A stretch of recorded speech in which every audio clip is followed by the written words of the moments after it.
sommes très contents d'être de retour avec vous. Vous l'avez d'ailleurs prouvé par le nombre d'appels, de courriers et depuis hier le nombre de likes sur Facebook, depuis que vous avez appris que nous étions de retour ce soir. Bonsoir Michel Bonchy, ça va? Eh bien, bonsoir à tout le monde, bonsoir à toi Mano. Je pense que je vois que tu vas bien, tu as passé cette période. Ça a été certainement difficile pour Zouk TV. Hein. Ah oui, ouais. Extrêmement difficile, mais humainement aussi c'est quelque chose quand même. Ah oui, oui. Rester enfermé là pendant tout ça de temps. Tout à fait. Mais Dieu merci, j'ai pu m'en sortir. J'ai été un petit peu à la campagne, au Gaumont évidemment. Planter un petit peu de concombre. Enfin, faire des bails comme on n'a pas l'habitude de faire, puis ça permet de passer le temps. Tout à fait. Donc c'est une bonne chose. Je vois que toi aussi tu as un bon teint.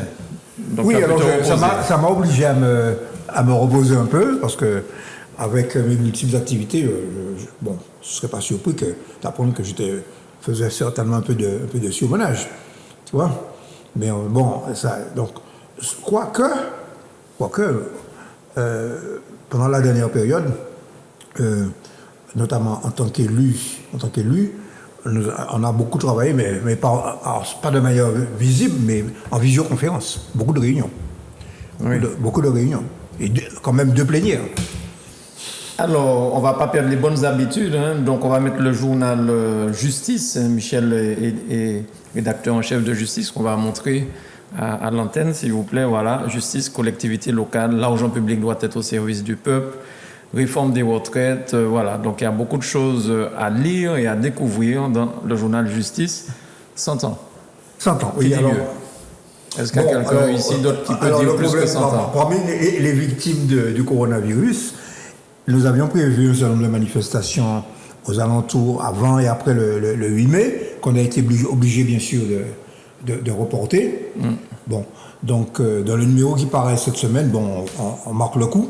Mais nous allons quand même nous allons faire un numéro spécial et nous allons probablement reporter notamment, on avait prévu un débat à l'Atrium, mais un débat aussi à la Maison de la Culture du Lamentin. On avait prévu toute une série de manifestations pour marquer le coup de ces 100 ans. Et donc, ce sera certainement annoncé bientôt. Pour montrer quand même que ce n'est pas ordinaire et que Justice est un témoin quand même, à travers Justice, c'est un témoin de 100 années de l'histoire de la Martinique. Hein.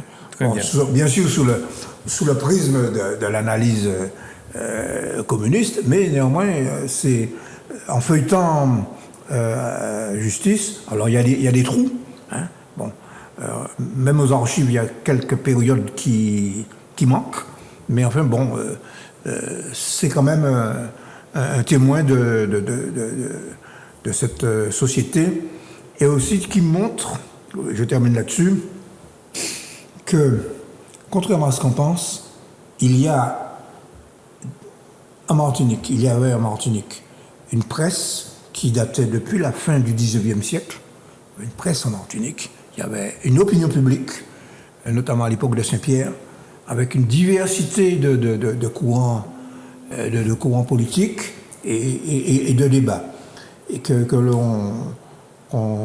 qui s'est singulièrement amoindri ces dernières années et qui est menacé un petit peu par le numérique. Hein. Très bien. Bonsoir Eddy Marajou, bonsoir. Merci d'être avec nous après tous ces mois d'absence. Merci beaucoup, merci de m'accueillir à nouveau. Mais tu parais bien bronzé en plus. Je suis désolé, je te présente mes excuses. Je voudrais remercier tous ceux qui m'ont appelé pendant toutes ces périodes et puis leur dire que c'est avec plaisir que je reviens. Voilà. D'accord. Merci beaucoup, Eddy. Merci. Et c'est avec beaucoup de plaisir que nous le retrouvons.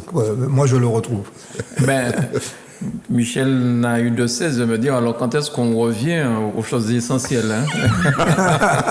Non. Donc, je voudrais, pour expliquer aussi aux téléspectateurs que pour des problèmes de distanciation, on n'a pas pu et voulu donc inviter d'autres personnes dans le kiosque pour qu'on puisse garder des distances réglementaires par rapport au corona.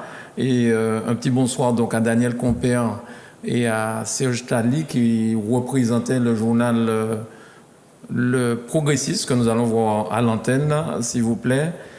La première page du Progressiste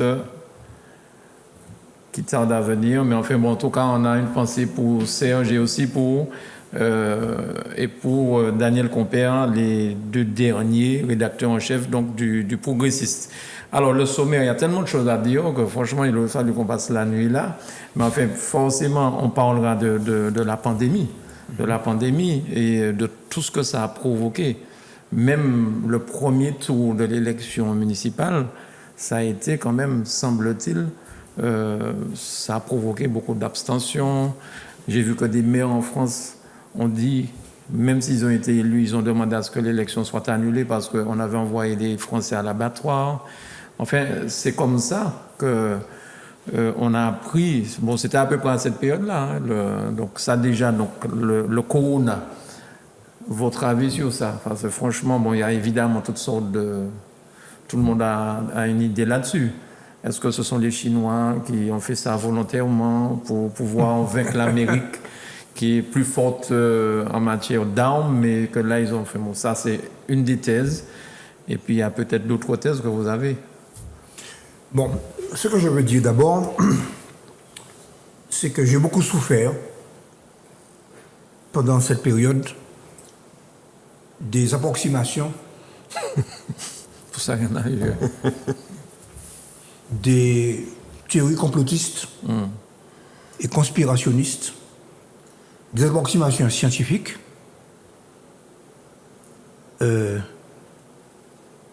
reprises y compris par des membres du corps médical. C'est pour ça que je me suis abonné numériquement à plusieurs journaux, en particulier Le Monde, qui a une rubrique qui s'appelle Les Décodeurs. Et puis il y en a d'autres sur certains d'autres médias, l'Humanité, et qui, sur toute une série de sujets, celui-là par exemple, celui de l'origine du coronavirus, et en s'appuyant sur des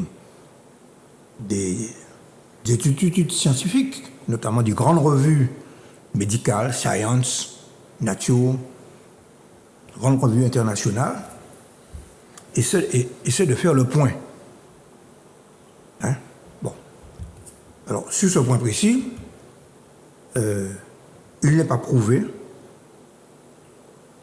que, contrairement à ce qu'a dit un célèbre professeur de médecine, prix Nobel de médecine, le professeur Montagnier, il n'est pas prouvé que le coronavirus est sorti d'un laboratoire. Il paraît que c'est une mutation naturelle issue qui a transité par plusieurs animaux, puis qui est passée à l'homme, et puis de l'homme à l'homme. Donc, d'un point de vue scientifique, pour le moment, c'est ça. Bon, par conséquent, la thèse de Trump est une thèse qui est liée à ses difficultés pour se faire élire, parce qu'il craint, par sa mauvaise gestion, de la pandémie aux États-Unis, qui fait que les États-Unis d'ailleurs c'est le premier pays au monde, 86 000 morts, hein, c'est le plus grand nombre de morts aux États-Unis, 70% de Noirs et de Latino-Américains. Parce que la pandémie aussi, c'est un révélateur, c'est le deuxième point. La pandémie, c'est un révélateur des inégalités sociales, de la défaillance, pour ne pas dire l'inexistence du système de santé américain et de certains grands pays développés qui ont choisi précisément, comme dirait Castro, on a diffusé un célèbre discours de Castro à Santiago du Chili, où il dit que Cuba a choisi la santé et pas les armes. Bon, ok. Bon, et ça recadre précisément la conception de la société. Donc, pour revenir à cet aspect des choses, moi je crois que dans cette affaire, en tout cas, c'est le parti pris de justice. Il faut d'abord donner des informations sur une base je détache le mot. Scientifique. C'est ce que le président Macron a fait. Apparemment, il a surtout pris ses décisions par rapport à ce que les scientifiques lui disaient. C'est bien ça. Tout à fait, tout à fait. Eddie, en fait, déjà sur l'origine du virus aussi.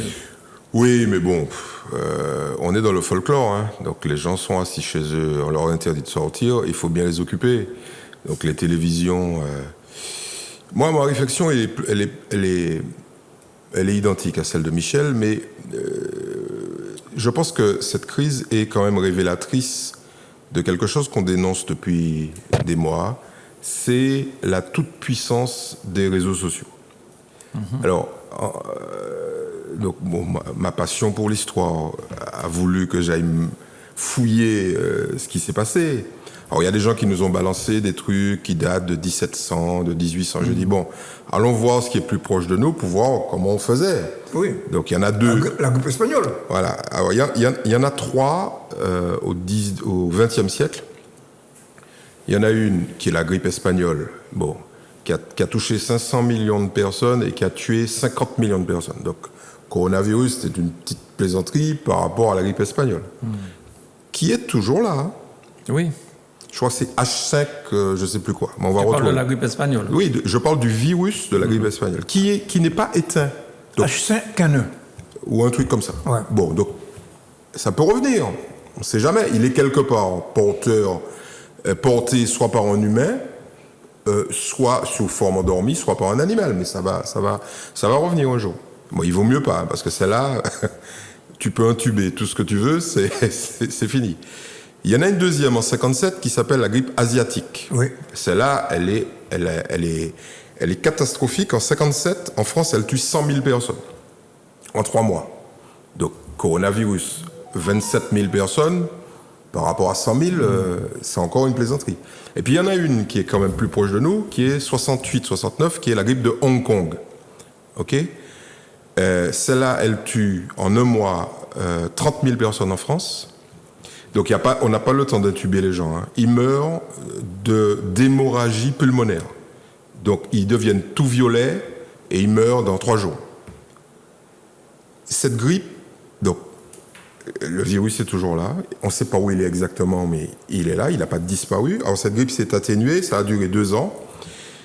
Et ce qui est remarquable, c'est qu'il y a eu un silence médiatique absolu sur ces 3 événements épidémiques. Ouais. Et il y a surtout eu un silence gouvernemental total. C'est-à-dire que 1968, en France, c'est 1969. La grippe démarre en 68 et elle atteint la France en 69. En 69, il y a une élection présidentielle. Tranquille, alors que la grippe court. Hein. Vous imaginez, aujourd'hui, les gens ont hurlé parce qu'on faisait les gens aller voter, tu l'as évoqué. Mais là, il y a une élection présidentielle, donc tu imagines, Pompidou, ok ? Et puis, il y a eu des désordres en 68, l'économie s'est arrêtée, les mecs ont dit, bon, c'est bon, quoi. Je veux dire, on s'est déjà tapé tout 68, avec ralentissement de l'économie, grève, etc., on va quand même pas arrêter l'économie en 69. En clair, le message, c'est 1, la presse, vous fermez votre gueule. 2, les hôpitaux, vous ne publiez aucun chiffre et le gouvernement, on travaille. Et l'économie, ça roule. Eh ben, il y a eu 30 000 morts en un mois. Tu imagines, là, il y a 27 000 morts en 3 mois. Tu imagines le choc sur l'économie. Eh ben, l'économie, c'est pas arrêté.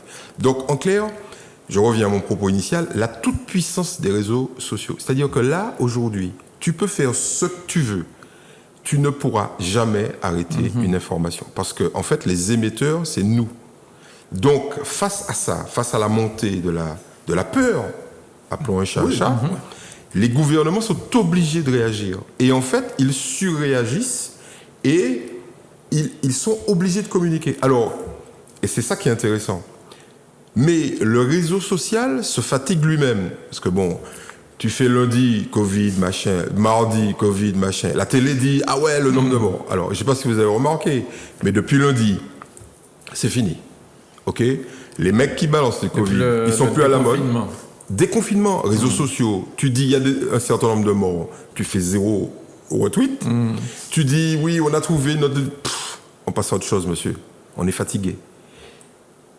C'est-à-dire qu'on arrive à une espèce de paradoxe absolu où en fait la vie tient à la réaction, voire à la surréaction. Mais ce qu'on enregistre, c'est que la durée de la réaction, de la surréaction, diminue en fonction de la puissance de l'événement. C'est ça qui est dingue. C'est-à-dire qu'un jour, il y aura un avion qui va tomber avec 400 personnes en Martinique ou ailleurs, ça va durer 5 jours, maximum. Et vous avez vu que dans tous les médias, y compris les télés en Martinique, pendant le Covid, pendant le confinement, les premiers mots, c'était Covid, et on vous donnait le tableau avec le nombre de morts, le nombre d'hospitalisés. Maintenant, le tableau, il est passé à la fin. Et par exemple, sur ATV, il est après le don du sang. Tu imagines la dégringolade de l'intérêt. Et c'est pas un ordre qu'ils ont reçu. Ils ont reçu cet ordre, non pas du gouvernement. Du public. Ils ont reçu cet ordre du public. Le public a dit, frère, c'est fini, parce que je suis angoissé, je n'en peux plus, et j'ai envie de passer à autre chose. Mais le message, c'est quoi? C'est que, hors réseaux sociaux, hors médias classiques et hors gouvernement, l'épidémie va continuer. H1N1, et puis je m'arrête là, H1N1 est né en 2009. Ouais. Vous vous rappelez ce qu'il y a eu? Et alors, tout de suite, boum. Et puis ça s'est calmé tout de suite. Avec la commande de je ne sais pas combien de millions de masques. Des milliards de masques, 1 milliard de masques, 65 millions de doses de vaccins inutilisées. Et alors le pire, c'est que la ministre qui était ministre de la Santé, elle continue à parader dans les médias. Dans les médias à l'heure actuelle. Comment s'appelle-t-elle encore? Bachelot. Roselyne Bachelot. Roselyne Bachelot. Bon, personne ne l'a... Elle n'est pas mise à l'index.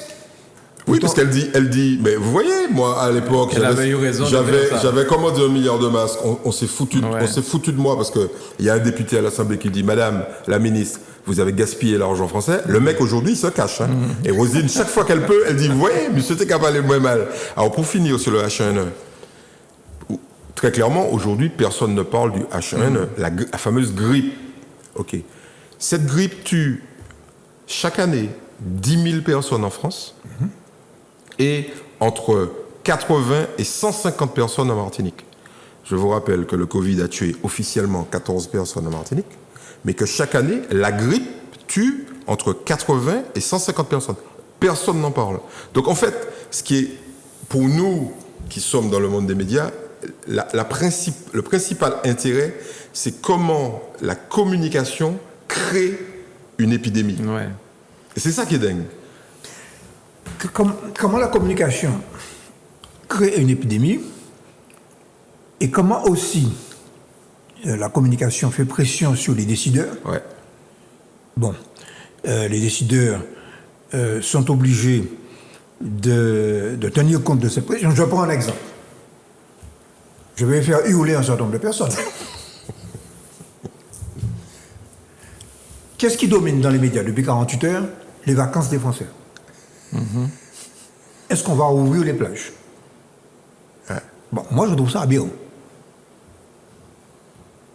Quand Lou a fait un truc sur TF1 en disant, en imitant Macron, Macron devient fou en disant, attendez les mecs, l'épidémie n'est pas passée, on reconfine en Allemagne, il y a des morts partout, et tout ce à quoi vous pensez, c'est les soldes pour acheter un pantalon bariolé à 9,50 € et partir à la plage. Ben voilà. Bon, c'est bien observé. C'est bien observé. Bon, ça veut dire, je vais dans le sens que je dis, ça veut dire ceci. C'est qu'effectivement, si on a une vision, je disais, scientifique et internationale et planétaire, effectivement, on s'aperçoit que dans une ville qui fait 4,5 millions d'habitants en Chine, on soupçonne que l'épidémie repart. Jilin, qui est à la frontière entre la Chine et la Corée du Nord. Et donc, le gouvernement est pratiquement en train de reprendre les mesures de confinement. Bon, et sans compter d'autres pays où il y a une réapparition de Covid. La Corée du Sud. La Corée du Sud, etc. Ouais. Bon, le Japon, et même en France, il y a quelques clusters par-ci, par-là. Bon, donc, autrement dit, c'est ce que nous disions au début, l'épidémie n'est pas finie. L'épidémie n'est pas finie, et la nécessité de la contrôler, et d'autre part, il y a encore beaucoup de choses qu'on ne sait pas. Parce que dans cette affaire, il faut avoir la communauté scientifique internationale dit très clairement aux décideurs, au gouvernement, il y a des choses qu'on sait, il y a des choses qu'on ne sait pas. Et c'est ça l'attitude scientifique. L'attitude scientifique, c'est le doute. Pourquoi le gouvernement, Michel, aujourd'hui, permet donc le déconfinement d'une part, mais permet aux gens d'aller à la plage. Alors, je vais donner mon point de vue. C'est pour l'économie. Tu es un économiste. Tu as posé la question et tu as donné la réponse. Et bien sûr. Parce que le coût économique de l'arrêt de l'économie, parce que par contre, cette crise économique et sociale ne ressemble à aucune autre crise. Ce n'est pas la même chose que la crise de 1929-30. C'est une crise financière, monétaire, qui déborde sur l'économie réelle, qui provoque le chômage, avec des millions de chômeurs aux États-Unis, puis qui se transfèrent en Europe, avec une réaction d'ailleurs, par contre, qui ressemble à celle d'aujourd'hui, c'est l'État qui prend les commandes. C'est-à-dire qu'une des leçons de cette crise, c'est que dans le domaine de l'économie, on redécouvre l'État. Que l'État doit être stratège.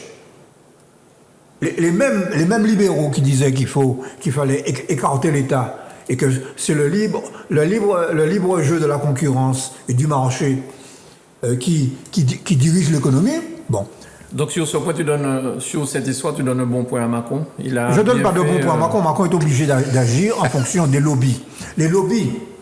Est-ce qu'ils ont pris la bonne décision sur l'économie? Parce qu'ils ont quand même injecté pas mal d'argent. Ils ont injecté beaucoup d'argent parce que ils ont voulu éviter une crise sociale. Bon, ils ont emprunté. C'est vrai. Bon, on est au deuxième plan en France. En France, on a fait un premier plan de 45 milliards, un deuxième plan de 110 milliards, et on annonce probablement une loi de finances rectificative début juin qui va justement être obligé de tenir compte. Donc, un contre-choc important dans cette crise, c'est l'effondrement des collectivités locales. Ouais, c'est le moment. C'est le moment. Non, mais de toute façon, Macron n'a pas le choix.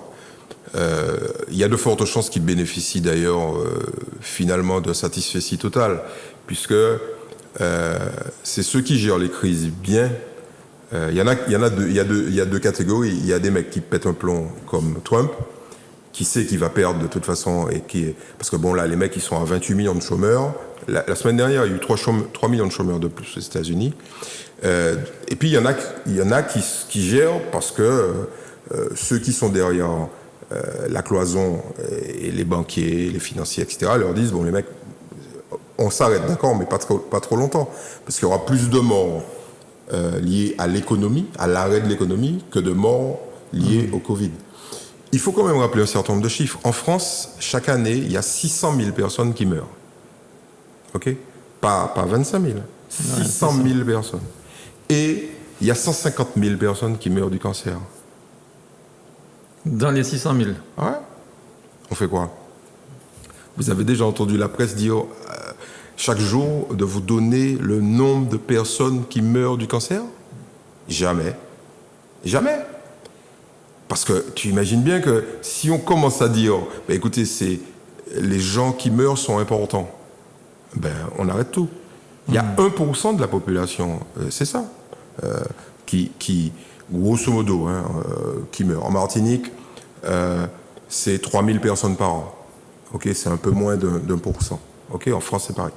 Donc 1% par rapport à 99%. Donc il faut arrêter la machine, et le choix a été bon d'arrêter la machine parce qu'il fallait laisser respirer, déjà casser un peu la chaîne de transmission, enfin ralentir la transmission, parce qu'elle va continuer.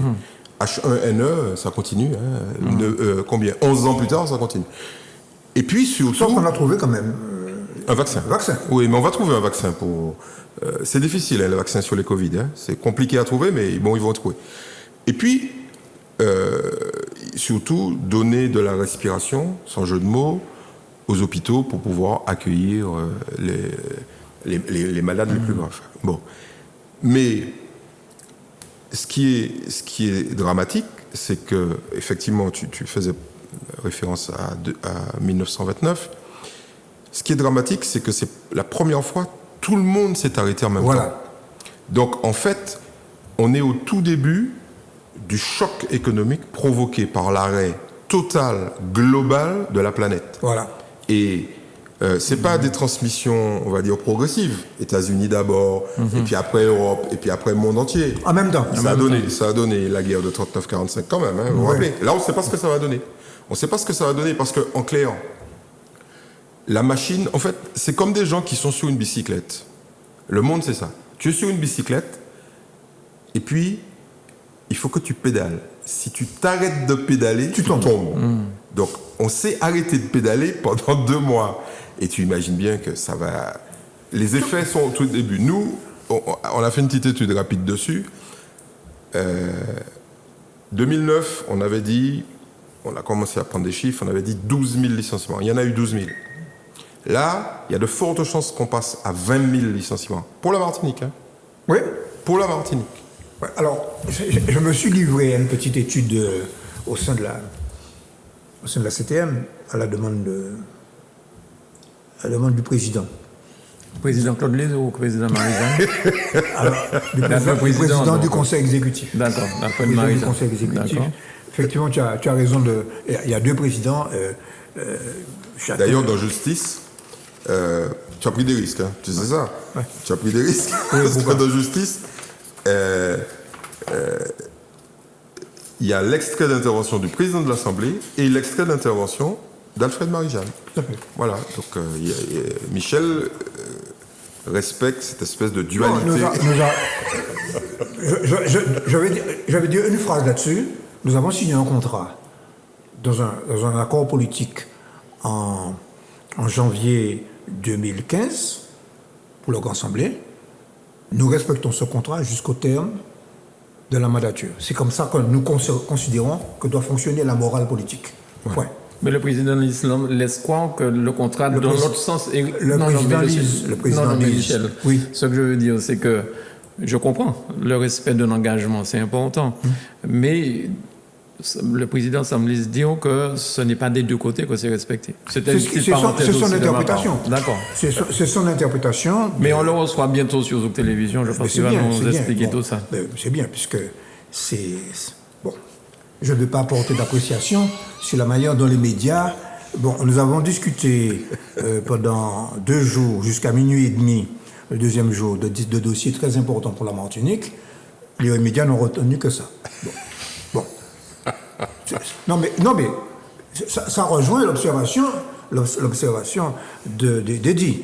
Donc ce que je voulais dire, c'est que à propos des conséquences économiques de cette crise, effectivement, tous les économistes disent que le choc social, malgré les interventions massives en milliards, le fait que la planche à billets a été mise à contribution aussi bien aux États-Unis là, on a oublié les 3%. Ça finit, ça. On a oublié. Malgré cela, malgré des mesures quand même, il faut bien le dire, dans les pays d'Europe qui ont quand même un système, on a quand même bien vu la différence entre le système anglo-saxon et le système européen, avec quand même une protection sociale.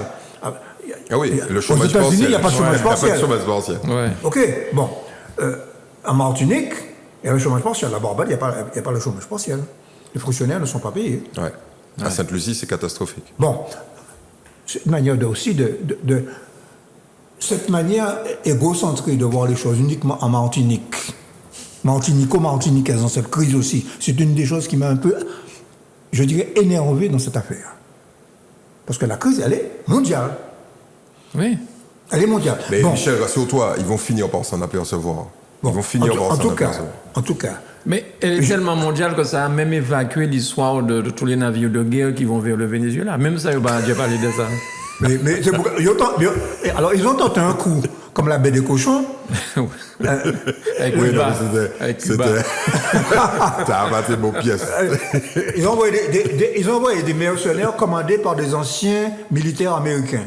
Tu parles de la baie des cochons? Non, c'était Cuba. Non, là tu parles du Venezuela. Et ça a été un fiasco. La population les a reconnus et les forces armées bolivariennes les ont arrêtés et ils vont faire un procès à grand spectacle. Ça, Maduro va faire un grand procès. Ils vont les échanger. Et puis surtout, la Chine, une des raisons de la colère de Trump, la Chine n'a dit pas question de toucher un cheveu de Venezuela. Ouais. Attention, hein? Ouais. Ah, bon. Mais alors, donc, je disais donc que le caractère original de cette crise, nous avons eu en 2009 une baisse du PIB de 4,5%. Aujourd'hui, là, la dernière étude de l'INSEE qui vient de sortir, qui est la première évaluation, nous avons une chute du PIB de 4,1% au premier trimestre 2020. Nous avions une baisse du chômage en Martinique depuis 2 ans par la création d'emplois. Alors, contrairement à ceux qui disent qu'ils répètent constamment la Martinique à l'arrêt, bon, c'est confirmé d'ailleurs par les dernières études de l'INSEE et de l'IEDOM. C'est-à-dire que la Martinique était en train de redresser son économie. Hein. Bon, en 2018-2019. Le taux de chômage, en 2019, est tombé de 18% à 15%. C'est le taux de chômage le plus faible de tous les départements d'outre-mer. Le taux d'activité et le nombre de personnes en emploi et au chômage par rapport à la même tranche de population, c'est-à-dire les 15-64 ans, est le plus élevé de tous les départements d'outre-mer, Guadeloupe comprise. Ceux qui sont la manie de comparer toujours avec la Guadeloupe. OK? Bon. Mais nous sommes frères. Bon. Non, mais attention. Je sais qui je vise. Ceux qui se flagellent tous les jours en disant... Non, il y a une certaine... Bon, il faut la nommer, c'est le patronat martiniquais qui est toujours en train de dire qu'on n'a fait rien, etc., etc. Bon. Et boum. Non, mais... Parce que... Et je parlais des lobbies qui font pression. Ouais. Il faut que les collectivités s'endettent pour leur donner de l'argent. Mais quand tu parles comme ça du patronat martiniquais, il me revient quelque chose que j'ai entendu dans les couloirs, qu'un ancien patron de MEDEL serait candidat à la CTM l'année prochaine. Tu as eu cette info? Est-ce que ça veut dire que le patronat semble vouloir conquérir la CTM maintenant? Tout à fait, mais c'est pas surprenant. Mais on a eu au début on parlait de l'histoire, on a eu au début du XXe siècle un Becquet qui était président du Conseil général. Ouais. À l'époque de l'affaire Aliker, qui était président du Conseil général? Un certain Gabriel Ayotte. D'accord. En l'occurrence, là, il ne s'agit pas de Becquet, je ne crois pas. Hein. C'est pas oui, mais on fait pareil. C'est pas... c'est un commis. C'est un commis. Non, mais il y a des constants. Non, mais il y a quand même des constants historiques à la Martinique. Ouais. Les classes sociales. La Martinique a la particularité, par rapport aux autres colonies françaises, l'historien passionné d'histoire qui a dit, c'est pas le Sénégal. Et c'est même pas la Guadeloupe. La Martinique a la particularité d'avoir une société structurée en classe sociale. Oui, doublée de classe raciale. Doublée de classe sociale. Et c'est tout. C'est la particularité. Mais il ne faut pas aller le chercher sur ça. Là, tu l'as cherché. Oui, non. Là, tu l'as trouvé. On va recentrer. Mais par conséquent, le jeu politique et les classes sociales dominantes, dans certains cas, elles préfèrent déléguer des personnes qui vont représenter leurs intérêts dans les partis politiques, mais quand les partis politiques ne représentent pas suffisamment leurs intérêts, elles préfèrent y aller elles-mêmes. Donc ce que tu es en train de me dire, là, je me pose la question, c'est personne qui me demande ça, mais est-ce que ça veut dire que on a des politiciens martiniquais qu'on connaît, on pense avoir élu, par exemple, Michel Branchi, etc. Et pendant ce temps, c'est peut-être un Becquet qui dirige tout ça? Est-ce que ça veut dire que les politiques... Tu as pris un mauvais exemple, mais enfin bon. Non, est-ce que ça veut dire que... J'imagine. Alors, c'est pas aussi simple Est-ce que que ça. c'est comme ceux qui détiennent le pouvoir économique, donc finalement, ce n'est pas aussi simple que ça, parce que la société martiniquaise s'est complexifiée quand même. Bon, ce que je disais était relativement schématique au début du XXe siècle, où c'était comme ça. Bon, on faisait une réunion à Sainte-Marie, et on disait à la Rosilière, désormais, tu vas... C'est ce qui explique la naissance du Parti communiste. C'est le fameux pacte avec l'usine. Le pacte usinier. Le pacte usinier en 1919. Bon. Aujourd'hui, les choses ne sont pas aussi simples que ça. Hein? Bon. Mais néanmoins, il y a quand même des intérêts de classe qui sont plus ou moins défendus dans les partis politiques. Et bon, il y a quand même des pressions. Et à l'heure actuelle, par exemple, il y a une pression énorme. Tu parles de la France. Bon, pourquoi les décisions pour le déconfinement? C'est ce qu'a dit Eddy. Les gens ont dit il faut arrêter, il faut que l'économie reparte. Et notamment, tu as une pression concernant le tourisme. Le tourisme représente 2 millions d'emplois, 7% du PIB.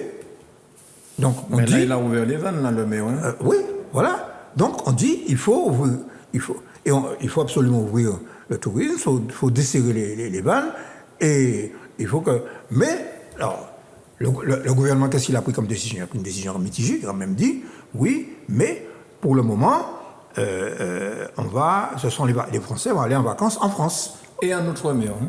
Et en Outre-mer. Alors, Je pense qu'il faut expliquer aux gens pourquoi il y aura des chômeurs. Parce qu'ils disent, ouais, mais bon, l'économie est repartie, etc. Et je pense que c'est important qu'on leur explique. C'est des termes un peu complexes, mais il y a deux éléments. J'ai discuté avec un jeune qui m'a appelé tout à l'heure et qui me disait le chien se mord la queue. Et c'est bien ça. C'est-à-dire que tu as une baisse de la demande. Voilà. La demande, ce sont les consommateurs. Donc les types, on les a confinés pendant 2 mois, donc ils n'ont pas consommé pendant 2 mois. Bon. Et on leur dit, c'est bon, vous pouvez aller reconsommer. Ils disent, ouais, mais bon,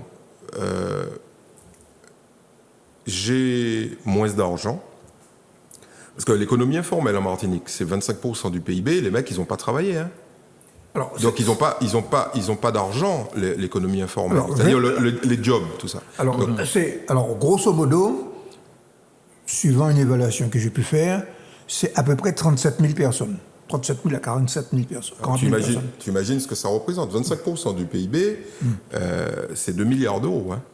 Ouais. Donc, c'est considérable. Bon, ces gens-là, on leur dit, mais allez-y, reconsommez. Il dit, bon, ok, on va reconsommer, mais on ne va pas reconsommer des choses sur lesquelles on va s'investir. Parce qu'on n'est pas certain de ne pas mourir. Ok, donc on va y aller doucement. Mais les fameux consommateurs qui n'ont pas consommé pendant 2 mois, face à eux, il y a des entreprises qui n'ont pas vendu pendant 2 mois. Voilà. Et leurs clients vont dire, bon, les mecs, on va revenir, mais doucement. On ne sait pas de quoi demain est fait, donc on ne va pas consommer autant qu'avant. Donc, une entreprise qui n'a pas vendu pendant 2 mois et qui va voir son chiffre d'affaires baisser au minimum de 30, voire 50%, elle fait quoi? Liquidation. Soit elle meurt, parce qu'il faut que ça tourne. Elle ne peut plus payer ses emprunts, elle ne peut plus payer ses salariés, elle ne peut plus se payer, elle ferme. Elle ferme, elle met des gens au chômage. Donc, le nombre de non-consommateurs va augmenter. Ouais. Même des consommateurs à demi va augmenter, puisqu'il y aura des sociétés qui vont être liquidées ou qui vont licencier. Donc, ça va encore entraîner une baisse de la consommation. Donc, ça va encore toucher d'autres entreprises. Et c'est parti, tu vois. Il faut, à un moment, comment on sort de là? C'est pour ça que je disais à Michel, les types qui avaient la vision martinico-martiniquaise, ils vont s'apercevoir que la crise est mondiale. Parce que ce qui se passe là, en Martinique, se passe à Sainte-Lucie, ailleurs. Et nous, on se lève et on dit, bon, et les mecs, on est prêts, hein, venez chez nous, venez dans nos hôtels, achetez-nous des marchandises, etc. Mais les mecs vont dire, mais on a les mêmes problèmes que vous. Hein. On a les mêmes problèmes que vous. Donc, partir en vacances, mais on ne peut pas. Alors, donc, tu imagines ce schéma-là qui se passe en Martinique, qui se passe à Sainte-Lucie, au Danemark, aux États-Unis, en Chine, en Corée, en Afghanistan, il y a un moment où ça aura des conséquences, au-delà des conséquences locales, des conséquences internationales, mondiales. Donc, c'est pas un choix de la CTM, même si ils ont fait des efforts. C'est pas un choix du préfet de la Martinique. C'est même plus un choix du gouvernement français. Donc, moi, mon message, c'est, je suis pas là pour, je veux pas jouer les Cassandres. Et je dis aux gens, attendez, là, il faut redevenir sérieux. Je veux dire, les types qui pensent que, bon, ok, c'est bon, allez, c'est reparti, ce ne sera pas le cas. Tout à fait. Et d'ailleurs, bon, ce que dit Eddy est confirmé par toute une série d'études qui sont, parce que, bien sûr, le FMI, le CDE, bon, pour la France, on avait dit une baisse du PIB de 6%, après c'est passé à 8%. Là, c'est à 11. Et maintenant, c'est à 11. Bon. OK? Autrement dit, la projection sur l'année 2020. OK? Bon. Ça veut dire que, il y a. Bon.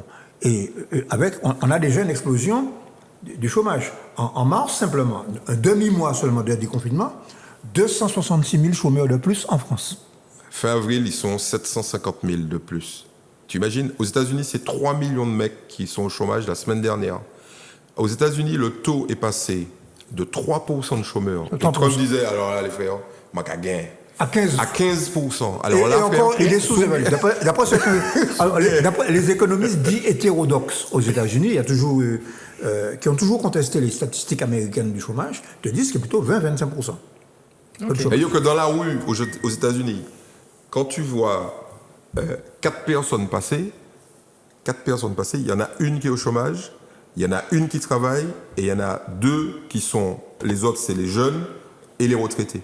Donc aux États-Unis aujourd'hui, comme en France, bientôt, sur 4 personnes, il y a une seule personne qui travaille. Ouais. En Martinique, c'est déjà ça. En Martinique, c'est déjà ça depuis plusieurs années. Quand tu vois 4 personnes dans la rue, il n'y en a qu'une seule qui travaille. Alors, ce qui a amorti quand même amorti la crise en France et un peu plus en Martinique, c'est le fait que, grâce à la planche à billets, le secteur public a continué à payer les salaires. Oui. Le secteur, les communes, on leur a fait, le Trésor leur a fait des avances pour payer leurs salariés et que ça fonctionne. Bon, ça, donc, mais le chômage partiel va diminuer au mois de juin. Ouais. Ok, sauf pour le tourisme, on l'a prolongé au mois de septembre. Bon, donc la question, cet effondrement, notamment le passage du chômage partiel au chômage tout court, à l'augmentation du chômage, va se poser dans les mois qui viennent. Alors la question de tout à l'heure concernant l'ouverture, entre guillemets, des frontières, est-ce qu'on ne risque pas à la Martinique une recrudescence des cas de Covid? C'est clair. C'est clair. C'est-à-dire qu'il n'y a pas de doute là-dessus. Quand tu ouvres tes frontières, mécaniquement, tu as des possibilités de contamination. D'où vient la grippe H1N1 chaque année en Martinique? C'est pas des Martiniquais. C'est pas des Martiniquais. Parce que si c'était des Martiniquais, ils se contamineraient tout au long de l'année. Il y a un pic de H1N1 lié à 2 périodes. La première période, c'est quand les Martiniquais... Voyage non, quand les Martiniquais qui vivent en France rentrent chez eux, donc ils contaminent leur famille. Donc là, il y a un petit pic. Mais le gros pic, il est lié à la saison touristique hivernale. C'est-à-dire que la grippe repart en France en septembre, octobre, novembre, décembre. En décembre, elle commence son pic, l'ascension du pic qui a lieu en février. Et puis, bon, des touristes normaux, classiques, arrivant, puisqu'on a 80% de nos touristes qui viennent d'Europe. Mais ça, je dirais, c'est normal. Et ça arrive dans tous les pays du monde. Ce qui est à craindre, c'est qu'on en fasse une médiatisation à outrance. Or, je rappelle les chiffres. On meurt en Martinique de la grippe H1N1 entre 80 et 150 personnes par an. Et personne ne dit rien. Donc, il ne faut pas que les gens viennent nous dire c'est scandaleux qu'il y ait 60 morts du Covid. Ils ne peuvent pas nous dire ça. Et ça veut dire que les gens qui meurent de la grippe, c'est des chiens. Eux, ils n'ont pas le droit à une protection particulière. Bon. Non. Et les gens qui sont contaminés, on a eu des débuts de contamination à la rougeole. Elle vient d'où? De l'extérieur. OK? Donc, il faut tenir un discours qui soit un discours cohérent. Soit on dit, on va dire, c'est le risque naturel de l'échange entre les peuples. Parce que sinon, le Martiniquais ne pourrait pas voyager. Hein. Parce que tu vois, c'est ça que je ne comprends pas dans ce discours-là. Oui, il faut fermer les frontières. Oui, OK. Là, en période de crise aiguë, oui, c'est évident, c'est même une nécessité. Oui. Par contre, après, tu vas garder les frontières de la Martinique fermées combien de temps? 1 an, 3 ans, jusqu'à ce qu'on trouve un vaccin? OK? 10 ans? Faut arrêter les conneries. Je veux dire, il y a un moment où le discours doit devenir cohérent. Il a été cohérent là, il faut qu'il redevienne cohérent en la période. Sinon, ce que tu appliques aux autres, on va te l'appliquer. Hein. Mm-hmm. Quand tu vas te lever la main pour dire ouais, Café Mounché, Charles-Édouard, mon fils, va quand même faire tes études au Canada. Et puis le Canada cadeau, vous venez d'où exactement? De la Martinique? Vous ne rentrez pas. Va à Paris, vous venez d'où? De la Martinique? Vous ne rentrez pas. Donc, on s'applique à nous une protection insulaire et on s'autorise des départs. Non. Moi, je veux un discours qui soit cohérent, qui dit ni départ, ni arrivée. Et puis là, c'est mort. Hein. C'est fini. Alors, le seul bémol que je vais quand même mettre, c'est que je pense pour le moment, sous réserve d'information, c'est que malgré tout, ce que je note, c'est que la grande réticence des milieux scientifiques sur les modalités et sur le déconfinement en France. OK? C'est-à-dire que, d'ailleurs, si vous écoutez bien les discours officiels des gouvernants, notamment le Premier ministre, le type a sorti tout ça. Nous prenons cette décision, mais tout dépend de l'évolution de l'épidémie, etc. Et le monsieur confinement, Castex, dit j'ai déjà un plan. Ouais. J'ai déjà un plan de reconfinement. Mais il vaut mieux qu'il ait un plan. Parce que, en termes électoraux, c'est mieux cette fois-là de ne pas se louper. Parce qu'ils se sont un peu loupés au tout début du confinement. Oui, il ne faut pas que ça... Mais très objectivement, je ne sais pas ce que vous en pensez, mais je ne pense pas qu'il y aura du reconfinement, parce que ça va être...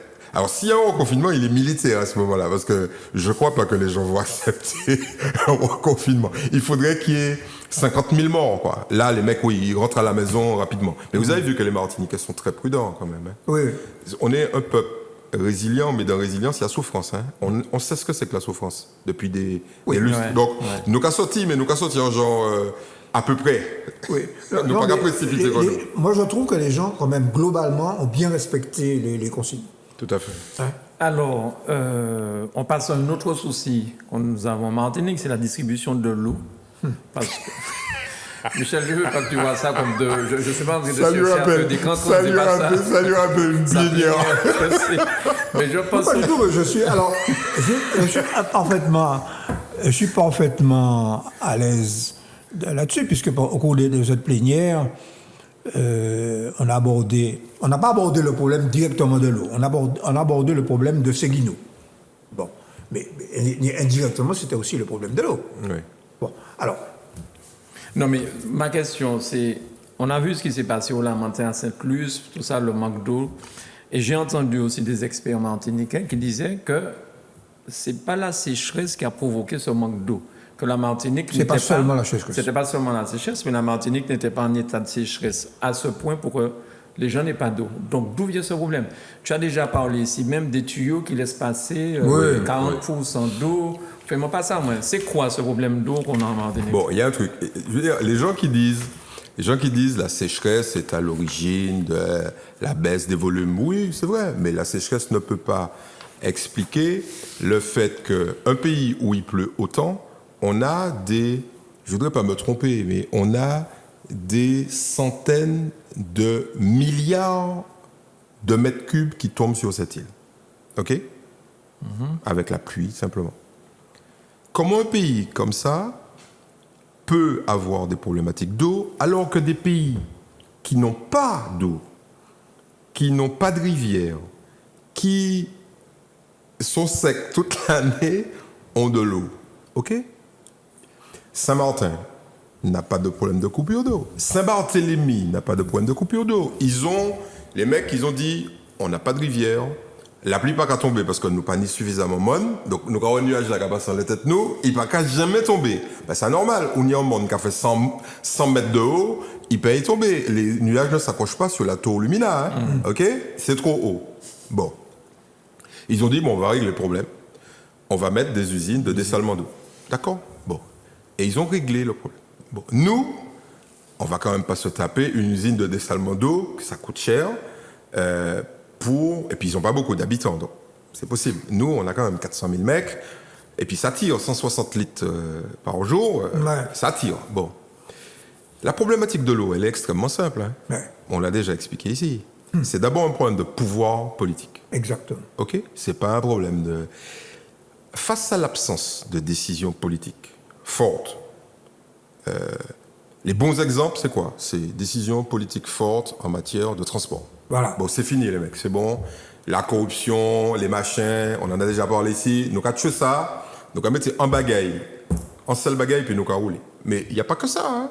On a réglé le problème de l'électricité en Les déchets. On a réglé le problème des déchets. Bon, l'eau, c'est le prochain épisode. Donc, qu'est-ce qu'il y a dans l'eau? Il y a de la corruption, tout le monde le sait. Il y a plusieurs élus. Je ne vais pas recommencer le cinéma que j'ai fait ici à l'époque. Il y a des élus qui ont été condamnés. Il y a des élus qui ont été mis en examen. Il y a des enquêtes en cours. OK? Très clairement. On sait pertinemment que les multinationales de l'eau, pour avoir des marchés, ouvrent leur chéquier et payent. Tout à fait. OK? Et c'est la guerre. Il n'y en a pas une qui est bonne et l'autre mauvaise. Il y a toutes comme ça. C'est mondial. Il y en a une qui a écrasé l'autre. Oui, ici. Ici. Oui. Bon, mais c'est ça le business, OK? Bon, alors, soit la justice dit, bon, les mecs, arrêtez, mais bon, faut pas se faire d'illusions, C'est le cas à tous les niveaux. Élise Lucet a fait un numéro spécial sur la puissance des multinationales de l'eau dans la région parisienne. Alors, tu imagines bien, nous, à côté, on est des rigolos, parce que là, c'est des milliards d'euros, OK? Bon. Donc... À chaque émission, elle est mise en examen aussi. Mais elle, c'est normal. Tu sais, tout ça, c'est évident. Faut pas que les gens se fassent d'illusions. L'eau, c'est un business monstrueux. Et puis, c'est un business à vie. À vie, c'est tous les jours, frère. Il faut boire. Donc, il faut lâcher du blé, OK? Et pour contrôler tout ça, tant que ce sera privé... Ce sera comme ça. Exactement. Si c'est public, là, ce sera différent. Et d'ailleurs, des grandes villes ont dit, bon, les mecs, on va arrêter la corruption. Hein. Comme vous êtes dans ça, parce que comme vous êtes plusieurs et que vous voulez absolument, il y a pas de place pour tout le monde, OK? Donc celui qui gagne, c'est celui qui a ouvert son chéquier, OK? Mais la corruption, c'est qui? Ce sont les hommes politiques, hein, qui sont corrompus. Ce sont des hommes politiques. Oui, mais bien sûr. Qu'est-ce qui prend les décisions? Qu'est-ce qui dit? Eh ben, c'est plus X, c'est Y. Comment tu fais le choix d'après toi? Sur le prix? Sur le prix? Mais le prix est le plus bas. Non. Je n'ai jamais dit ça. On va être un peu problème. Attends, laisse-moi finir. Oui. Je finis. Donc, la solution, elle est extrêmement simple. OK? Tout ce qu'on voit là ces jours-ci, des gens qui n'ont pas d'eau, machin, etc., c'est une guerre bien évidente, les médias l'ont très clairement exprimé, entre des fermiers, OK? Derrière tout ça, il y a un rideau de corruption absolue, OK? Le jour où la justice va vouloir mettre de l'ordre dans ça, ils vont le faire. C'est de ça que je parlais quand je parlais des juges. Je ne disais pas que les juges étaient corrompus, je disais que les juges peuvent mettre de l'ordre dans ça. Mais monsieur, il y a deux personnes qui peuvent mettre de l'ordre dans ça, mais bon, il ne faut pas se faire d'illusions. La justice... OK, j'ai quand même quelques doutes, puisqu'il y a eu des plaintes qui ont été déposées. Il y a des... Bon, OK, faisons-leur confiance. OK, ils vont mettre de l'ordre dans ça. Le pouvoir politique. Et puis, le deuxième, c'est la politique. Donc, en clair, ni le préfet, ni le président de la République. Faut pas se faire d'illusions. Nous, CTM, on dit depuis... J'ai pas les dates exactes. Je pense que c'est depuis 2017. Théoriquement... Tous les petits camarades qui sont autour de la table, autour de l'histoire de l'eau, et qui touchent, hein, ils touchent. Tout le monde touche, OK? On doit arrêter, on doit se mettre ensemble et faire un syndicat unique. C'est une décision de l'État français, la loi NOTRe, qui dit c'est fini. On arrête la vagabondagerie, une seule. Le préfet a dit, messieurs, mettez-vous autour d'une table. C'est pour regarder le préfet, il dit, c'est nous qui avons décidé. On ne peut pas forcer nous, c'est nous qui avons décidé. Les mecs qui sont là ont dit, bon, écoutez, on va faire une première étape, on va faire par communauté d'agglomération. C'est très bien, très bien. Chaque communauté d'agglomération essaie de, on va dire, décider. Donc, on est passé de plusieurs petits syndicats. Dans le Nord, par exemple, il y en avait 2. Oui. Un sur la côte Caraïbe, un sur SCCNA sur la côte Atlantique. C'est déjà pas mal. Bon, ils se sont réunis dans le Cap Nord. Bon, Cap Nord. C'est pas mal. Le Six, machin, dit bon, il y a eu des trucs bizarres. Allez hop, communauté du Sud. Très bien. Dans la CACEM, il y avait un truc sympathique. Il y avait Odyssey, plus 2 communes qui étaient liées à l'espace sud avec... Tout à fait. On dit, on arrête les conneries. OK, une seule, très bien. Très bien. Maintenant, il manque un épisode. Qui est une régie communautaire. Oui. Donc, Odyssey est une régie communautaire. C'est un truc politique. C'est l'héritier de la régie des eaux de Fort-de-France. Donc, il manque une étape. Mais le problème, c'est que pour franchir cette étape-là, il y a des gens qui vont devoir renoncer à de l'argent. C'est ça, la réalité. Il manque une étape, c'est de dire, ça suffit. Les 3 trucs là, c'est terminé. On prend un syndicat qui aura le droit, enfin un truc unique, qui aura le droit de donner, de fractionner. Il pourra fractionner, il pourra garder nord, centre, sud. Il fait ce qu'il veut. Mais c'est un seul syndicat. Mais c'est le patron est unique. Alors que là, il y a 3 patrons. Donc, avant, il y avait 10 patrons. Là, c'est 3. Maintenant, il manque une. Et tous les politiques disent qu'ils veulent le bien des Martiniquais. Donc, il n'a qu'à laisser tomber l'argent. Une partie des politiques veulent aussi leur bien à eux. Voilà, c'est ça qui manque. Mais ce qui est ont bien, déjà mangé, donc ils laissent tomber, puis ils font le bien pour la Martinique. Voilà, ce qui est bien, c'est qu'il y a une nouvelle génération qui arrive. Oui. Et les citoyens interviennent. C'est voilà. intéressant. Voilà. Mais tout ça, c'est des... Tu sais, on ne change pas un pays en un jour. OK ? On n'a pas changé la France en un jour. Les mecs, les Français, ils ont 1000 ans d'avance sur nous. 1000 ans d'avance sur nous. Bah, nous, on t'y parle, quoi, les frères. Nous, allez vite, hein, mine de rien. Oui. Nous, allez vite, hein. Non, alors, pour compléter ce que disait... Bon, Eddy, il est allé à coup de serpe, là.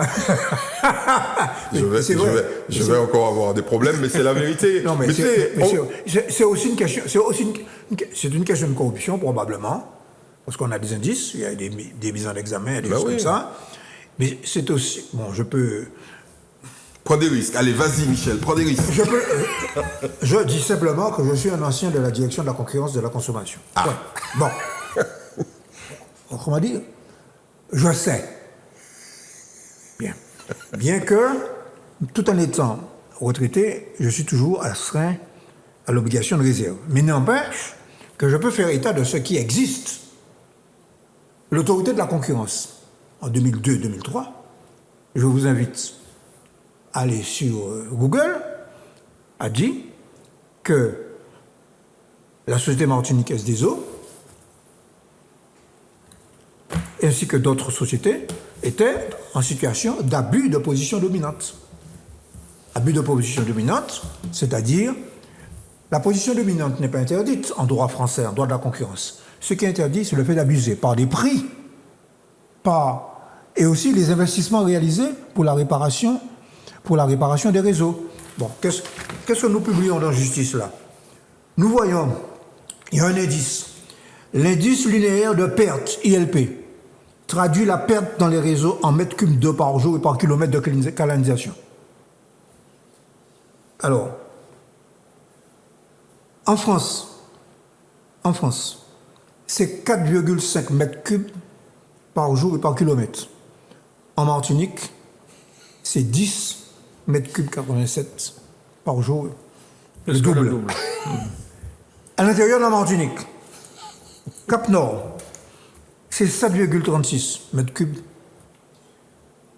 Espace Sud, 5,87 mètres cubes par jour. Odyssey, 23 mètres cubes. Autrement dit, une bonne partie de l'eau se perd dans la nature parce que l'entretien des réseaux pour lequel on a payé, vous avez payé dans votre prix de l'eau, les investissements n'ont pas été réalisés par ce qu'il appelle les fermiers, c'est-à-dire les gens qui ont eu ce qu'on appelle des délégations de service public. Et ceci est en toutes lettres, dans un deuxième document que j'invite à lire, c'est un avis de la Chambre régionale des comptes sur la Société martiniquaise des eaux, qui date de 2016. Donc ce que nous disons là, ce n'est pas des élucubrations, c'est des choses réelles. Par conséquent, c'est vrai. Et par conséquent, la question, c'est quand est-ce qu'on va prendre des décisions. Bon. Mais oui, quel est l'avenir proche de cette histoire-là pour la Martinique? Non, l'avenir est très simple. La CTM peut très bien considérer qu'elle fait pression sur les 3 communautés et elle crée un syndicat unique de l'eau. De la même manière qu'elle a créé une autorité unique. Il faut une décision législative. Oui, mais elle fait. J'ai pas dit un vote, hein, je dis une pression suffisante. La pression, c'est quoi? C'est l'argent. L'argent ou les députés à l'Assemblée? Tu sais, c'est pas compliqué. Il y a une usine qui fabrique de l'eau. La principale usine, elle appartient à la CTM. Le président de la CTM dit, bon les mecs, c'est pas très compliqué. Je vous donne de l'eau, vous les mettez dans des tuyaux qui perdent la moitié de l'eau que je vous donne. C'est bien ça? On va arrêter ça. C'est fini. Je ne vous livre plus d'eau. Je ne vous livrerai. Je vous donne un délai. Hein. Je vous donne 6 mois. Je vous donne 6 mois. Ouais. Vous mettez d'accord, vous venez me voir, on crée un syndicat unique de l'eau dont je serai le patron. En tout cas, sinon, on me couper de l'eau les autres. En tout cas, j'ai entendu le président de l'Espace Sud, il y a à peu près une semaine, dire de manière très, très ferme qu'il va faire ce qu'il faut pour qu'il y ait une entité unique de la gestion de l'eau en Martinique. Bon, je lui souhaite bien, je lui souhaite de réussir. Hein, on parle du maire des Anses d'Orly. Le maire des Anses d'Orly. D'accord. Il a pris cet engagement, il a dit, on va faire ça qu'il faut.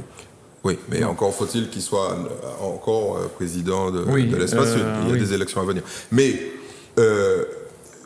dans les 3 EPCI d'ailleurs. Oui, il y a des élections, bien évidemment. Mais il manque chaque fois une ou plusieurs communes pour le 2e tour. Donc les EPCI ne vont pas être montées de sitôt. Elles vont être montées après le 2e tour des élections municipales.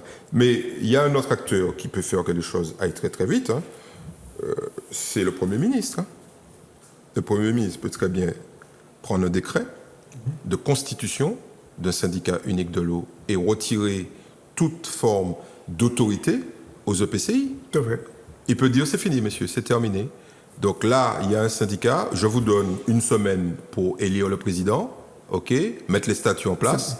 Ça devait être fait. Ça devait être fait au 1er janvier 2017, ça devait être fait. Rappelez-vous que l'autorité unique des transports n'a été mise en place que plusieurs mois après la date limite de mise en place. Donc, c'est toujours pareil. Mais ça va venir. Ce qui est bien dans ce moment historique que nous vivons, ce qui est bien, c'est que, tu sais, les tergiversations, grâce à qui? L'opinion publique. Fondamentale. Les réseaux sociaux qu'on condamnait tout à l'heure. Là, et puis aussi, la loi sur l'urgence sanitaire aussi, hein, qui permet au gouvernement de trancher, sur certaines décisions, de prendre des ordonnances. Et tu verras, tu vois, ce préfet-là, je pense qu'il a déjà tapé 2-3 fois sur la table. Mais justement, et lundi, il a mis les mecs là, il y avait une réunion, lundi 11 à 11h. Il a mis les mecs là. Il a dit à la FM de livrer de l'eau à Odyssey, hein. Monsieur, vous livrez de l'eau. Vous allez livrer 2500 mètres cubes. Et il veille.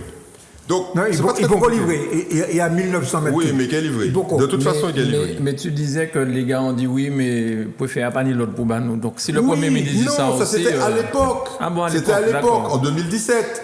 Puisque le préfet était gentil. D'accord. Il disait, bon, les mecs, allez-y, arrêtez. Non, le préfet de l'époque, on lui avait demandé de réquisitionner la terre du bonhomme de Seguino, là, qui fait chanter les collectivités. Mais c'est réglé, cette histoire-là. Bali, par exemple, les prêts pour oui, 200 oui, 000 euros, je sais pas pourquoi. Là encore, ça va se régler.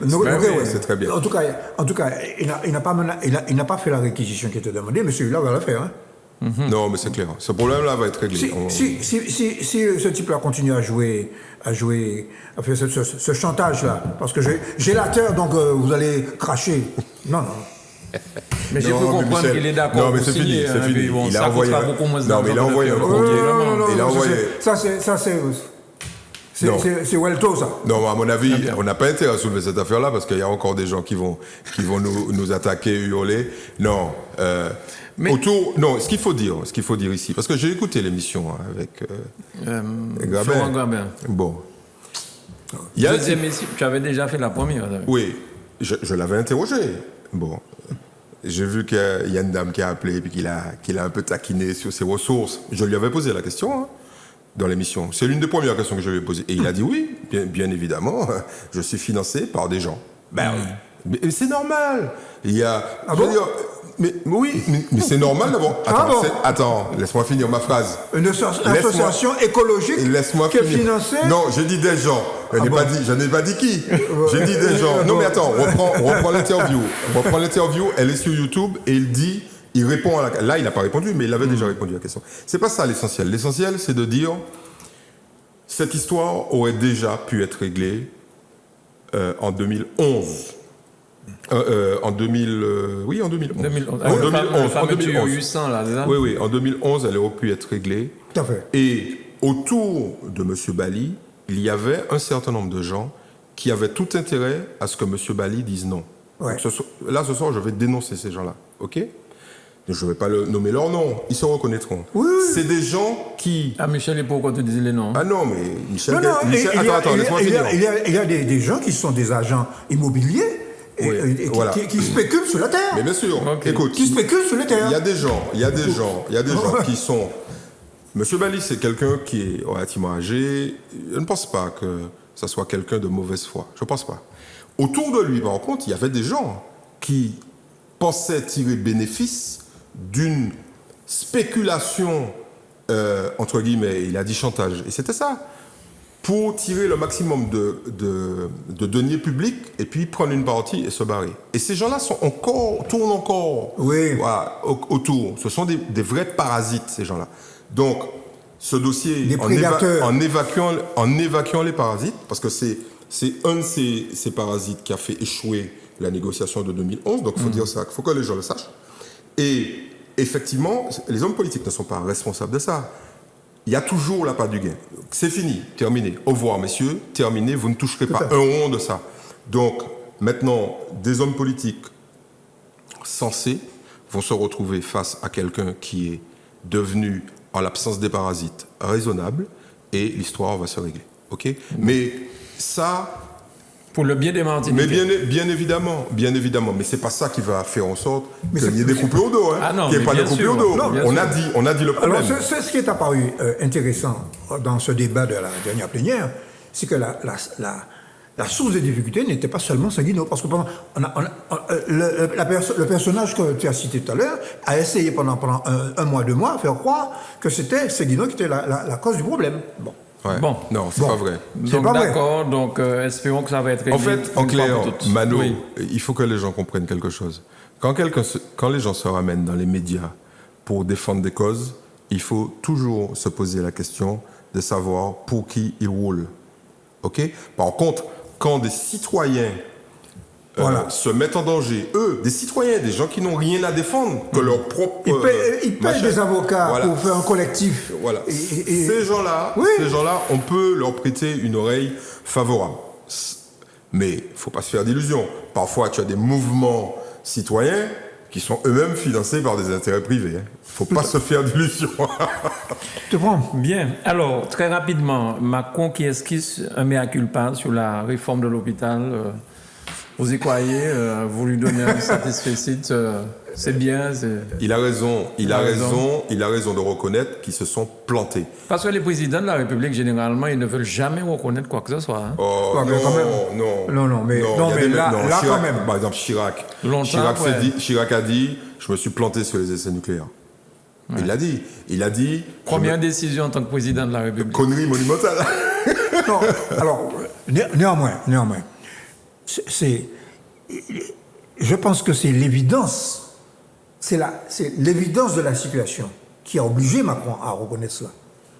Les Français ont vu, on a entendu pendant 2 mois tous les professeurs de médecine expliquer les dysfonctionnements de l'hôpital public. On a vu les soignants se dévouer, prendre des risques, etc. On a vu que quand ils sont mal payés, on a vu le manque de respirateurs. On l'a vu, ça. Bon. Et par conséquent, et que le système a tenu parce que il y a eu, à un moment donné, on voit bien que c'est l'homme, c'est l'être humain, ce sont c'est le service public, les gens qui ont la passion du service public, qui ont maintenu le service public de santé. Alors, la réflexion de Macron va un peu plus loin, enfin, heureusement, parce que c'est quand même, enfin, il y a quand même un président de la République qui essaie un tout petit peu de réfléchir. En France, parce que je rappellerai à ceux qui nous écoutent que dans d'autres pays, il y a des présidents de la République qui oublient de réfléchir. Hein. On est d'accord ? Oui, oui. Il y en a même un qui nous a proposé de nous injecter de la javel. On est bien d'accord ? Non, bon. mais vraiment, tu imagines Non, mais attends, imagine Macron disant ça. Bon. Mais il y en a un qui a fait une connerie de l'autre côté de la Manche, et puis lui-même, Oui. il tombait là. Il m'était passé. Et c'est Boga qui a dit, mais Boris, libérez-nous. Il dit, non. Jusqu'au 1er juin, la police a fait plaisanter, mon moitié mort. Non, parle du Premier ministre britannique. Oui, Boris Johnson. Boris Johnson, pour le nommer. Nommer. Macron va plus loin dans une réflexion où il comprend enfin que dans un pays structuré, enfin organisé, il n'y a pas de rupture de chaîne. C'est-à-dire qu'un hôpital performant garantit le bon fonctionnement de l'économie. Exactement. Tu vois, Et en termes même libéraux, ça permet d'augmenter la productivité. Mais bien sûr. Non, mais comme un économiste capitaliste, je dis libéraux. Ça permet d'augmenter la rentabilité. Mais bien sûr. Simplement, ce qu'il faut choisir, c'est la méthode. C'est tu dis, est-ce que j'ai bien compris que un hôpital performant, efficace, garantit le bon fonctionnement de l'économie, donc rapporte du blé, ok. Qu'est-ce que je fais ? Est-ce que je le finance à travers l'impôt, l'impôt, ou est-ce que je le finance à travers le marché ? C'est-à-dire, les gens qui viennent payent, et puis machin. Et Macron a bien compris que... alors, ça ne veut pas dire qu'il va garder le système en entier, parce qu'il y a quand même des choses qui sont inacceptables dans le système sanitaire français. Il y a quand même des gens qui se sucrent un maximum au passage. Hein. Oui. D'accord ? Bon, oui, on ne va pas les nommer, parce que sinon j'aurai trop d'ennuis après cette émission, mais il y a quand même un maximum de gens qui pompent le système. Mais ça, c'est autre chose. Il a compris qu'il va falloir financer directement l'hôpital, donc il va abandonner ce que Sarkozy et compagnie, et Hollande... La tarification T2. Voilà, c'est-à-dire... L'hôpital, c'est comme une entreprise, et c'est les gens qui viennent à l'hôpital qui permettent à l'hôpital de vivre. C'est plus la solidarité nationale à travers du financement public. Et donc, il va revenir sur ça. Mais il avait déjà renoncé avant le Covid. Hein. Oui. Avant le Covid, il avait dit, bon, les mecs, on s'est plantés. Mais là, le Covid a encore renforcé. Tout à fait. Mais là, il va aller plus loin. Il va se dire, comment je peux faire du système hospitalier français un truc qui rapporte de l'argent ? Oui. Non, parce que mais déjà, les gens adorent leur système. Déjà, ce système, malgré l'affaiblissement qu'il a subi depuis une dizaine, une quinzaine d'années, il est quand même, notamment dans certains secteurs, il y a des gens qui viennent de l'extérieur de la France pour se faire soigner en France, notamment à Nice, etc. Par conséquent, il attire des gens qui ont de l'argent pour se faire soigner en France. Il y a la Martinique, il y a la Caraïbe qui viennent. Alors, la Martinique est probablement pilote en la matière. C'est-à-dire que cette réflexion-là, elle est très poussée ici. Il y a plusieurs médecins qui avaient été à l'époque, notamment l'un d'entre eux s'appelle Dr Sainte-Rose, que vous connaissez probablement, qui était un grand praticien à Paris, qui a été délégué ici, qui avait réfléchi à ça. L'idée, c'est quoi ? C'est qu'aujourd'hui, les gens qui ont de l'argent dans la Caraïbe, il y en a plusieurs millions. Hein, okay ? Par exemple, en Haïti, on considère que le potentiel de clients pour un hôpital, parce que ce type d'hôpital n'existe pas en Haïti, hein, les mecs, ces gens-là, ils vont à New York, ou alors à Miami. Okay ? Mais ça coûte une blinde, quoi. Bon. Donc, l'idée, c'est... Ils sont 800 000, ne serait-ce qu'en Haïti. Donc il y a plusieurs millions de personnes en Jamaïque, à Sainte-Lucie, etc.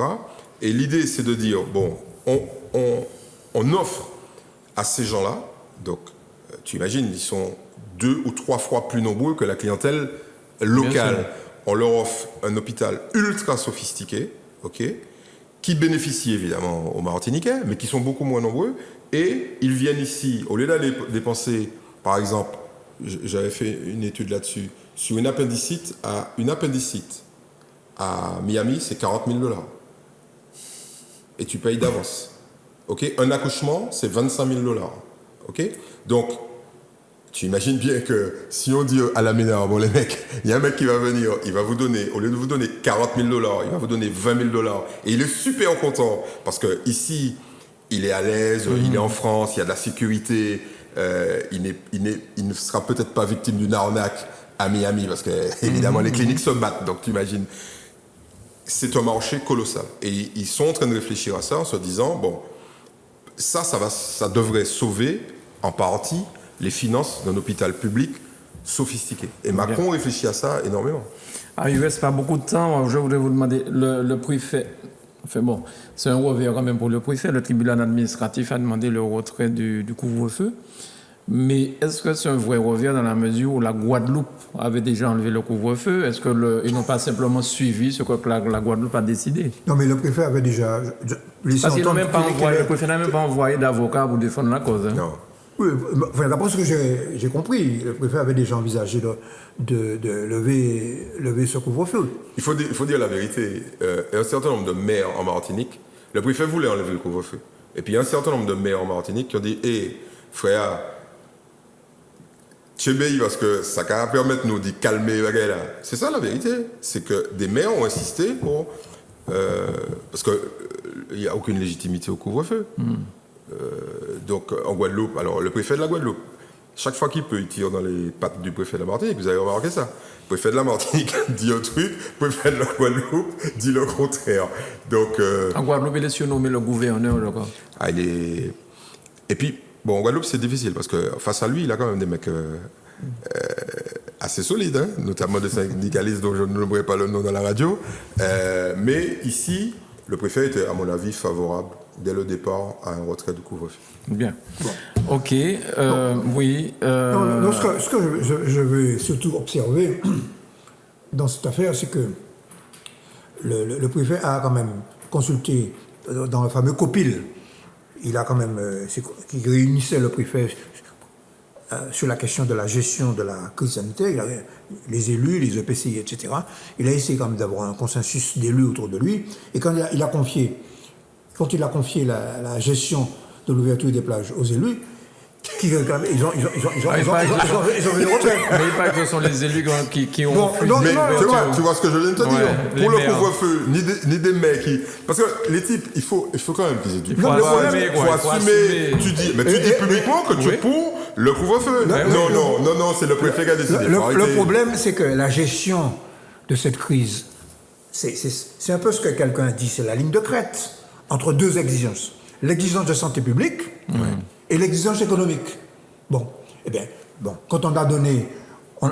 c'est facile de dire que c'est le préfet, mais quand le préfet a délégué la décision au niveau de la cellule de base de la démocratie en Martinique, qui est la commune, c'est le préfet crabe. Donc voilà. Pourtant, tu vois, c'est ça. J'espère que ça va changer, mais vraiment. Mais ici, on contribue peut-être avec nos petites émissions. Nous n'utilisons pas la langue de bois. à changer.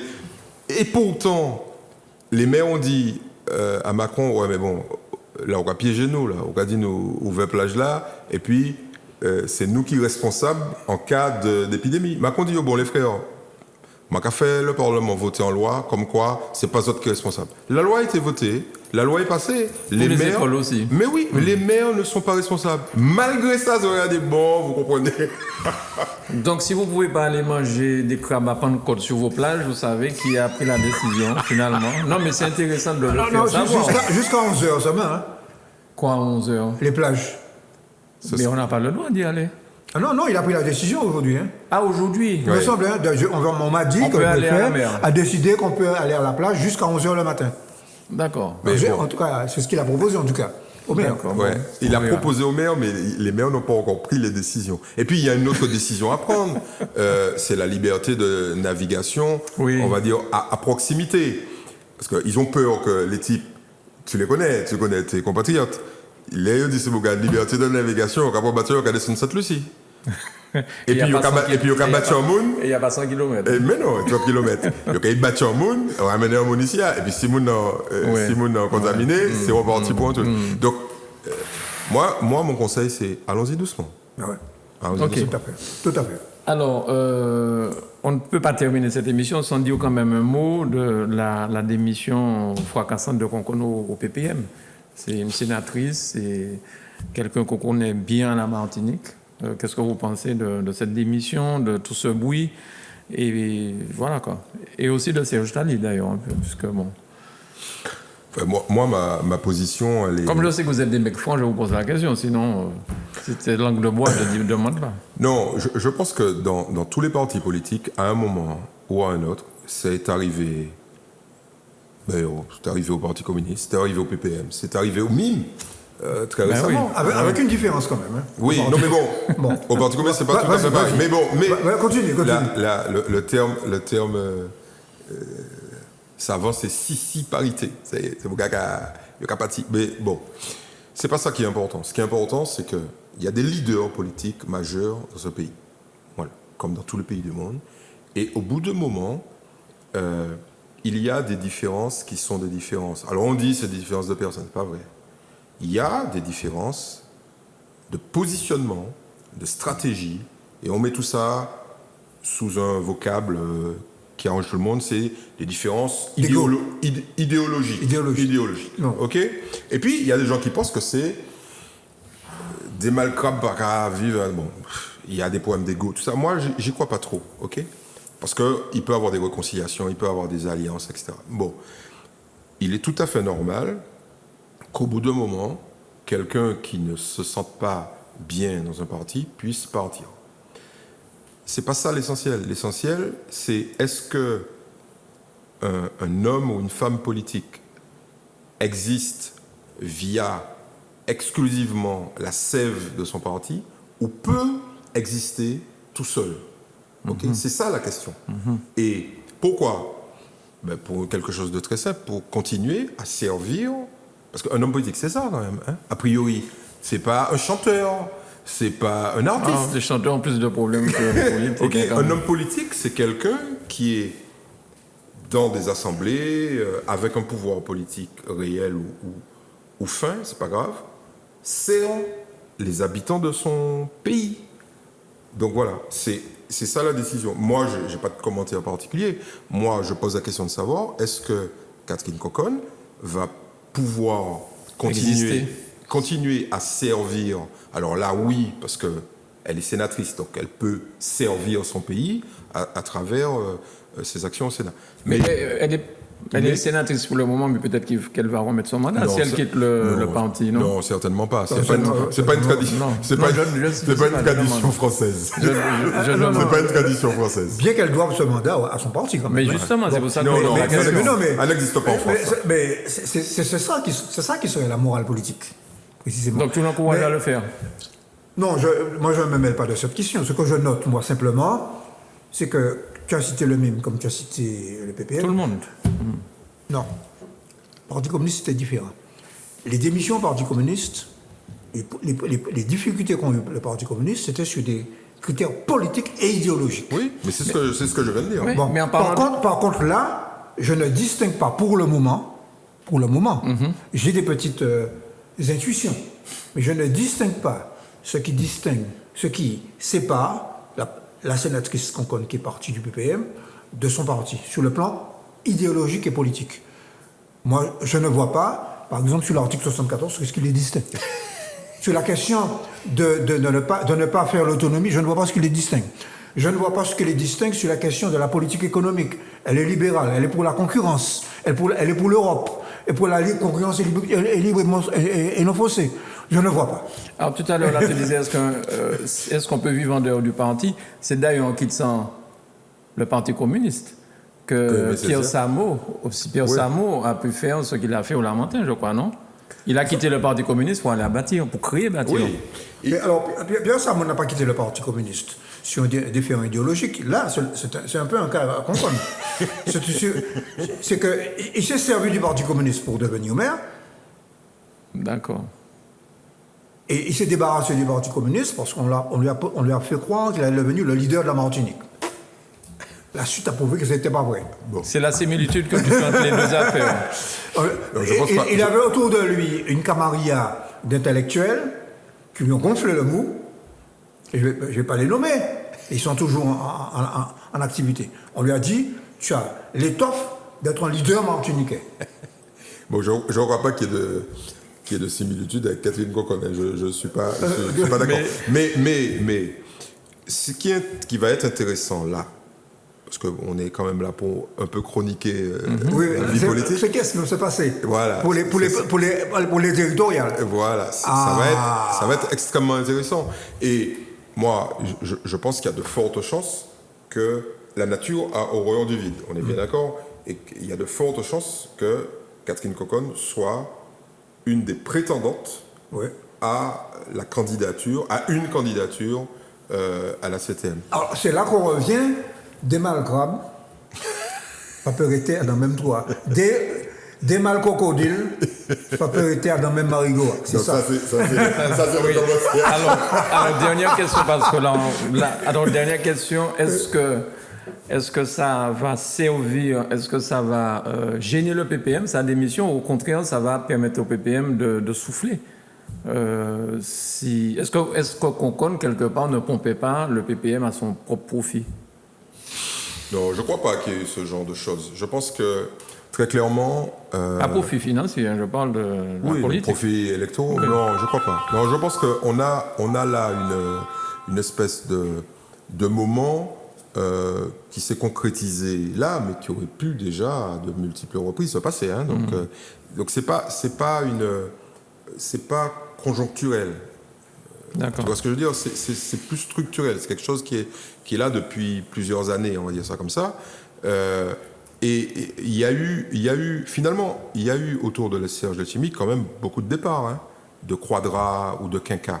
Oui. Okay, donc, mais en même temps, il faut... Beaucoup d'arrivées aussi. Voilà, il y a beaucoup de jeunes qui sont arrivés.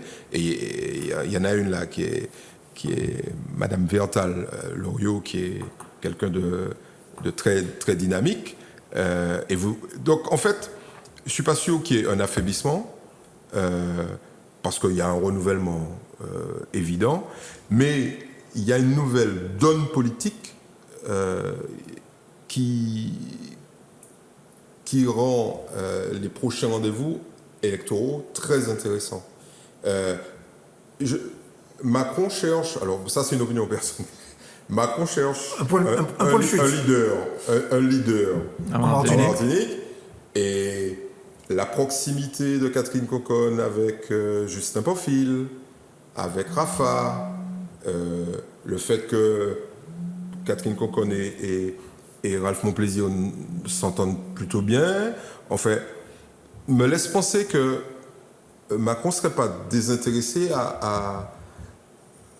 à se rapprocher de Catherine Cocon. D'ailleurs, Catherine Cocon n'a pas voté contre le plan de déconfinement du Premier ministre. Hein. Elle, dans son groupe, elle s'est abstenue.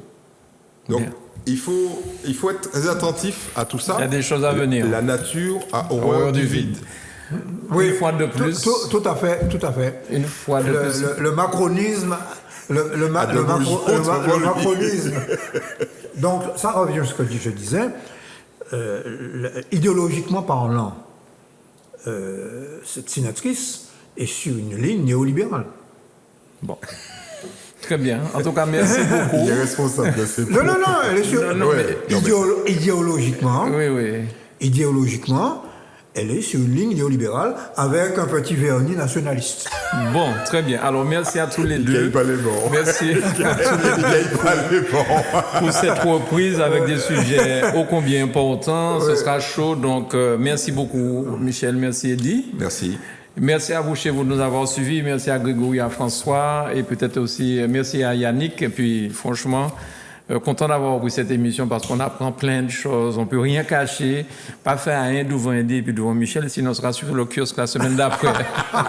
Dormez bien, à bientôt. Mano, merci. Non mais merci.